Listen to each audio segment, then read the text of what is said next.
ಅವರು ಅವರೇ ಒಂದು ಕ್ರೂಡ್ ಆಗಿನ ಕಾಲದಲ್ಲಿ ಮೈಕ್ರೋಸ್ಕೋಪ್ ಇರೋ ಒಂದು ಕ್ರೂಡ್ ಅಂದರೆ ಅವರೇ ಒಂದು ತಾತ್ಕಾಲಿಕವಾಗಿ ಒಂದು ಮೈಕ್ರೋಸ್ಕೋಪ್ನ ಪ್ರಿಪೇರ್ ಮಾಡ್ಕೊಳ್ತಾರೆ, ಅದರಲ್ಲಿ ನೋಡ್ತಾರೆ. ಅವಾಗ ಅವ್ರಿಗೆ ಹೆಂಗೆ ಕಾಣುತ್ತೆ ಅಂದರೆ ಸೆಲ್ ಸ್ಟ್ರಕ್ಚರ್ಸು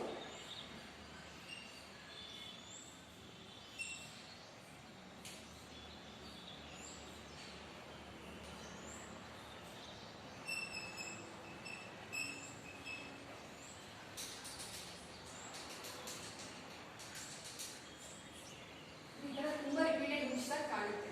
ಸೊ ಈ ಸ್ಟ್ರಕ್ಚರ್ ನೋಡಿದ್ರೆ ನಿಮ್ಗೆ ಯಾವ್ದಾದ್ರು ಒಂದು ನ್ಯಾಚುರಲ್ ಸ್ಟ್ರಕ್ಚರ್ ನೆನಪಾಗುತ್ತೆ?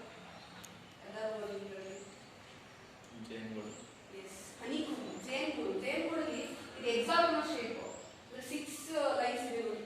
ಈ ಥರ ರಿಪೀಟೆಡ್ ಯೂನಿಟ್ಸ್ ಇರುತ್ತೆ. ಅವರು ಒಂದು ಸ್ಲೈಸ್, ಕಾರ್ಡ್ ಸ್ಲೈಸ್, ಅದು ಲಿವಿಂಗ್ ಆಗಿರೋ ಪ್ಲಾಂಟ್ ಕೂಡ ತೆಗೆದು ನೋಡಿದ್ರೆ ಈ ಥರ ಕಾಣ್ತಾ ಇರುತ್ತೆ. ಸೊ ಅದಕ್ಕೆ ಇವನ್ನ ಅವ್ರು ಏನಂತಾರೆ ಕಂಪಾರ್ಟ್ಮೆಂಟ್ಸ್ ಅಂತಾರೆ. ಕಂಪಾರ್ಟ್ಮೆಂಟ್ಸ್ ಅಂದರೆ ಬೀರುಲಿ ಕಂಪಾರ್ಟ್ಮೆಂಟ್ಸ್ ಆ ಥರ ಇರ್ತಾರೆ. ಸ್ಟೆಪ್ಸ್